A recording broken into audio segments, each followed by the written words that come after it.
पुरअमन long मार्च हमने माजी में 126 दिन का धरना किया, एक गमला नहीं टूटा। शाह महमूद कुरैशी। हाँ, अलबत्ता 5 दिन के लॉन्ग मार्च के अंदर सिर्फ 4-5 जाने जो हैं वो हमारे कोई कंटेनर के नीचे आके, कोई हमारे ऊपर हमले के अंदर शहीद हुआ। नाजरीन, मैं आपका मेजबान अहमद सत्तर कुरैशी आपके अपने पसंदीदा प्रोग्राम जिसका उन्वान है आपके सामने लेके हाजिर हूँ। आज हम बात कर रहे हैं, कौन बचाएगा पाकिस्तान।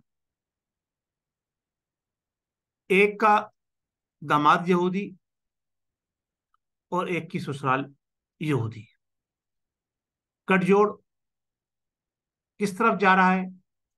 माजी में जब इख्तिदार था साबका वजीर आजम इमरान साहब के पास, तो हमने ये देखा कि सबसे ज्यादा जुल्म और बर्बरियत जो उनके इख्तिदार के अंदर हुई वो इस्लामाइजेशन से ताल्लुक रखने वाले नौजवानों पर हुई, जिसमें तहरीक लब्बैक के धरने के अंदर जो उन्होंने गोलियों से तकरीबन 40 से 45 अफराद को भून डाला, FIR किसी के खिलाफ नहीं कटी। जबकि मैं ये समझता हूं कि वजीर आजम पाकिस्तान उसके जिम्मेदार थे। जहां लोग शहीद हुए वहां पर FIR के अंदर वजीर आजम का नाम शामिल नहीं किया गया, ना उसके खिलाफ कोई एक्शन लिया गया।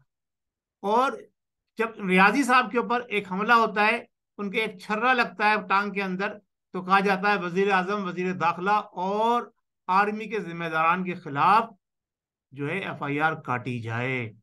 ये है इंसाफ पसंद तहरीक इंसाफ की कहानी। नाज़रीन, आपको याद होना चाहिए कि मासूम निहत्ते शहरियों के ऊपर जब गोलियां चलाई गईं और सैकड़ों की तादाद में नौजवान जख्मी हुए और हजारों की तादाद में नौजवानों को गिरफ्तार किया गया, कोई GIT नहीं बनी, कोई इलेक्शन कमीशन और सॉरी कोई हमारी अदलिया ने कोई कमीशन कायम नहीं किया। लेकिन आज कौम को बेवकूफ बनाकर नौजवान, जो चंद गिनती के नौजवान जो यहूद और नसारा से ताल्लुक रखते हैं, जो कादियानियों की असल में पौध है, उसको इस्तेमाल करके पाकिस्तान के अमन अमान को तबाह करने की साजिश की जा रही है। ये सिर्फ वही कर सकते हैं जो पाकिस्तान के दुश्मन हो।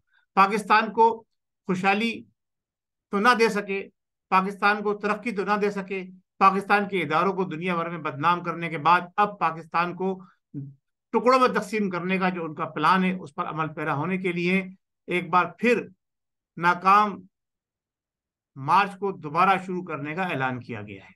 प्रेस कॉन्फ्रेंस के जरिए बताया जा रहा है कि जी हमने 126 दिन का धरना दिया, एक गमला नहीं टूटा। हाँ, अलबत्ता सिर्फ क्या हुआ, पप्पी टीवी के ऊपर हमला करके वहां पे शीशे तोड़ दिए, वहां पे लोगों को जख्मी किया, पुलिस वालों को मारा और जनाब अली जो अपनी अदलिया है, सुप्रीम कोर्ट ऑफ पाकिस्तान, उसके जनाब अली हयाती के अंदर लगे हुए सारे दरख्तों को मिसमार कर दिया गया। सैकड़ों नौजवान बच्चे और बच्चियों को जनाब अली जख्मी किया गया। ये सब तो मामूली चीज थी, हमने गमला एक नहीं तोड़ा। नाज़रीन, इसी तरह से अगर हम बहुत सारी बातें करें तो न्याजी साहब के दौर में जो कुछ मामला हुए उस पर अगर हम गौर करेंगे तो सबसे पहला उन्होंने टास्क लिया था कि पुलिस का रिफॉर्म करेंगे, और पुलिस कितनी रिफॉर्म हुई वो आपको पता चल गया। वो आपने देख लिया 42 साल सॉरी इनके 4 साल दौर के अंदर जो 22 साल से जद्दोजहद करते आ रहे थे कि हम जनाब अली इनकलाब बर्पा करेंगे, उन्होंने क्या किया वो आपके सामने है। हाँ, इमरान न्याजी साहब के दौर में गलाजत भरा ये निज़ाम जारी और साई रखा जो कि माजी में चलता आ रहा था, यानी कि इख्तदार नशइयों के हवाले कर दिया गया और जो लोग मजलूम थे उनकी कहीं दाद रसी नहीं हुई। उसमें अगर मैं डिटेल में जाऊंगा तो बहुत सारी चीजें हैं, मैं सीधा सीधा बातें आपके सामने रखता हूं। और वो सीधा सीधा बातों में सबसे अहम बात जो थी वो मैंने आपके सामने रखी, क्या थी कि इनके दौर इख्तदार के अंदर इनकी हुकूमत के कहने पर नौजवानों पर 2 मरतबा जो है शबखून मारा गया और दोनों मरतबा जो है वो इस्लाम पसंद नौजवान जो है वो शहीद किए गए। इसके अलावा सानिया मॉडल टाउन के हवाले से उन्होंने कहा था जनाब अली, जब वो कंटेनर पे खड़े थे, हम हिसाब लेंगे, कुछ नहीं हुआ। आफिया आफिया सिद्दीकी को हम रिहाई दिलवाएंगे, कुछ नहीं हुआ। इसके अलावा बहुत सारे ऐसे केसेस हैं जिसमें 12 मई कत्ल, रिजल्ट जीरो रहा। जनाब अली फवाद हुसैन फवाद सिफर, रिजल्ट जीरो रहा। इसाक डार के हवाले से, रेंटल पावर के हवाले से, बेनजीर एयरपोर्ट करप्शन के हवाले से, रिसानी के हवाले से, और दीगर जितने भी MQM गद्दारी केस के हवाले से, MQM दहशतगर्दी केस के हवाले से, असगर खान केस के हवाले से, शाहरुख जतोई के हवाले से, राव अनवर उल हक कत्ल केस के हवाले से, इसी तरह जिन्हें 56 company scandal, result zero, Kulbhushan Yadav के हवाले से, और जनाब अली बाबर गौरी के हवाले से, गुस्ताख ब्लॉकर्स के हवाले से, आसिया मलूना को तो रिहाई दिलवा के बाहर भेज दिया, लेकिन बाकी सारे रिजल्ट जीरो है। 4 साल दौर के अंदर नियाजी साहब ने क्या दिया कौम को, वो आप किससे अगर मैं बात करूंगा तो बात बढ़ जाएगी। हाँ, मुफलिसी, गुर्बत, महंगाई, परेशानी, और मुल्क को पिछले 70 सालों में जितना मुल्क ने कर्जा लिया था, उतना कर्जा नियाजी साहब ने 4 साल दौर के अंदर हासिल किया। और उसके बाद जनाब अली कहा कि जी महंगाई जो है ये अब जो इम्पोर्टेड हुकूमत आई है बकौल नियाजी साहब के, तो जनाब अली महंगाई इन्होंने की। अब मेरा सवाल ये है कि इम्पोर्टेड हुकूमत जिसको नियाजी साहब फरमा रहे हैं, वो तो हुकूमत बकौल उनके के इदारों ने बनवाई है, बकौल उनके कि इदारों ने बनवाई है, और खुद भी इस बात का एतराफ किया कि इदारों ने हमें कोई काम करने नहीं दिया। तो ये इम्पोर्टेड हुकूमत कैसे हो गई? है तो हमारे इदारों ने बनवाई हुकूमत। नियाजी साहब आप अपना बयानिया तो दुरुस्त कर लीजिए। कहीं आप जो है जापान और क्या नाम है जर्मनी की सरहदें मिला देते हैं, कहीं आप कहते हैं नाउजुबिल्ला मेरे मुंह में खाब कि जनाब अली 1,40,000 पैगंबर थे। कहीं आप क्या कहते हैं, कहीं आप क्या कहते हैं, आप अपना किबला दुरुस्त कर लीजिए। सही कहा है बहुत सारे लोगों ने कि एक नशे के हवाले हुकूमत कर दी गई है और उसको पावर में कुर्सी पर बैठा दिया गया है, तो अब उसके मुंह में जो ओल फोल आता है वो बकता रहता है। मुल्क की और मोहब्बत, आवाम की मोहब्बत का अंदाजा इस बात से लगा लीजिए कि पूरा मुल्क जो है सैलाब की जद में था, और ये नियाजी साहब जलसे कर रहे थे। नियाजी साहब के जलसे जुलूसे में लोग जनाब अली दम घुटने से मरते रहे। नियाजी साहब ने जनाब अली अपने जलसे जुलूस खत्म नहीं किए। नियाजी साहब के कंटेनर के नीचे आकर खातून साहब भी शहीद हो गई। नियाजी साहब का धरना जारी रहा और रैली जारी रही। नियाजी साहब का जनाब अली लॉन्ग मार्च जारी रहा। लेकिन यह है अवाम से मोहब्बत, यह है पाकिस्तानियों से मोहब्बत। लेकिन जब अपने जिस्म पर एक मामूली सा छर्रा लगा तो क्या हुआ? क्या हुआ? रैली को मौखर कर दिया गया। नाज़रीन, इस बात से आप अंदाजा लगा सकते हैं, और यूथियों को समझ जाना चाहिए कि नियाजी साहब कितने मुखलिस हैं पाकिस्तानियों के साथ। हमारे मुसल्लह इदारों की जो दुनिया भर में एक नाम और एक वकार था, उसको किस तरह से नियाजी साहब ने मजरू किया है। और फिर बार बार यही कहते हैं कि जनाब अली मैं हिसाब लूंगा। आप किससे हिसाब लेंगे? अब तो आपके हिसाब देने की बारी आई है। नियाजी साहब जरा होश के नाखून लें। आप व्हील चेयर पर आ गए, गोली आपको लगी है या नहीं लगी है, आप व्हील चेयर पे आ गए, और आपको याद होना चाहिए कि आपने एक व्हील चेयर पे बैठे हुए आलिम दीन और बुजुर्ग के साथ क्या हुस्न सलूक किया था। अभी तो इब्तिदा है, आपके ऊपर जो क्रैक डाउन हो रहा है अभी तो उसकी इब्तिदा हुई है। यूथियों, आप भी होशियार हो जाओ, आपको भी हिसाब देना होगा। यूं के नियाजी साहब के हाथ आप मजबूत कर रहे हैं, यहूद और नसारा के साथ मिलकर, कादियानियों के साथ मिलकर पाकिस्तान के साथ दुश्मनी आप निकलवा रहे हैं।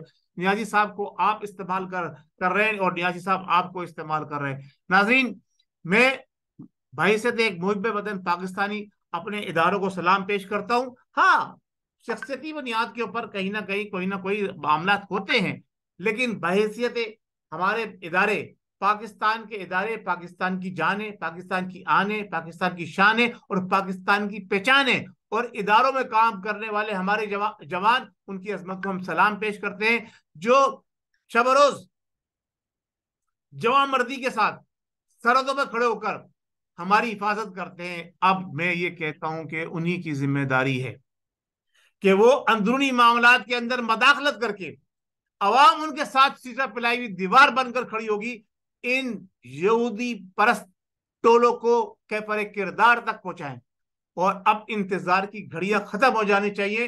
اب ہمارے اداروں کو ایکشن میں آ جانا چاہیے. سپریم کورٹ آف پاکستان چاہے ایکشن لے یا نہ لے, لیکن اب اداروں کی ذمہ داری ہے کہ اگر ہمارا ملک بچے گا تو وہی وہ اس پر حکمرانی کر سکیں گے جو اس وقت حکمران حکومت میں موجود ہیں. جب ہمارے ملک کا وجود ہی خطرے میں پڑ جائے گا, اور لیبیا کی طرح سے آپ دیکھیں کرنل قذافی نے اپنی عوام کو کیا سہولتیں دی ہوئی تھی, اس سے بڑی سہولت اسلامی دنیا میں کیا, یہودی دنیا میں کیا, عیسائی دنیا میں کیا, پوری دنیا کے اندر کسی قوم کو اتنی سہولتیں حاصل نہیں تھی جتنی کرنل قذافی نے اپنے ملک لیبیا میں عوام کو سہولتیں دی ہوئی تھی.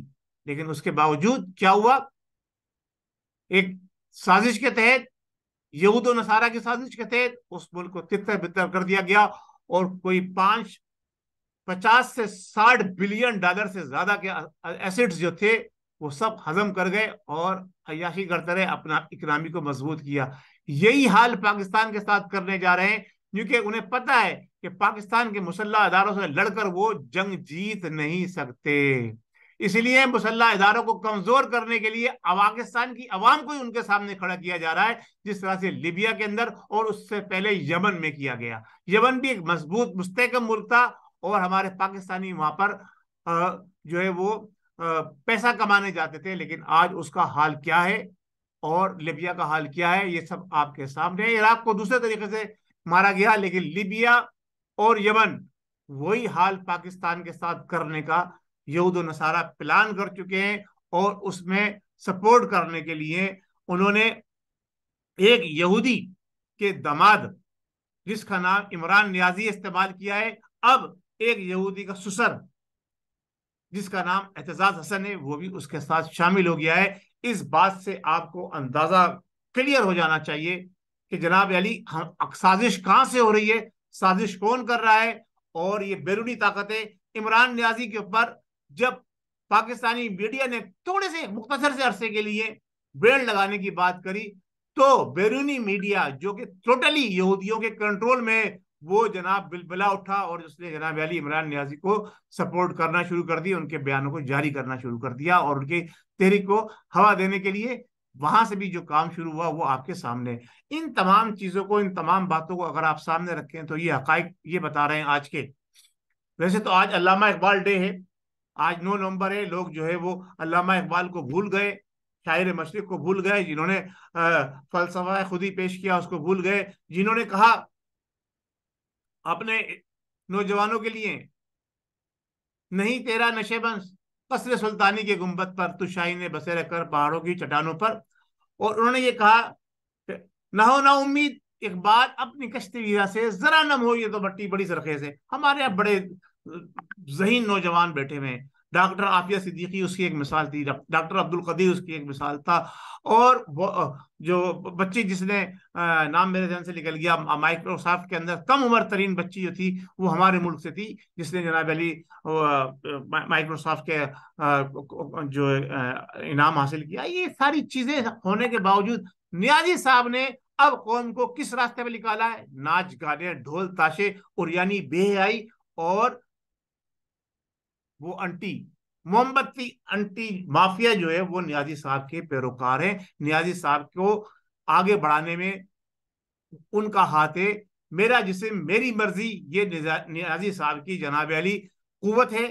اس قوت سے جو ہے وہ نیازی صاحب ملک وطن پاکستان کا شیرازہ بے کرنا چاہتے ہیں.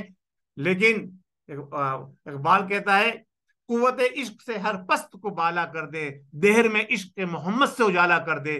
ہمارے دلوں سے محمد عربی صلی اللہ تعالی وسلم کی محبت کو کھینچنے کے لیے نیازی صاحب نے یہ ڈھونگ رچایا کہ وہ اسلامی ٹچ دے کر مسلمانوں کو بیوقوف بنا کر ہمارے ملک کے اندر افراتفری پھیلانے میں اپنا کردار ادا کر سکے.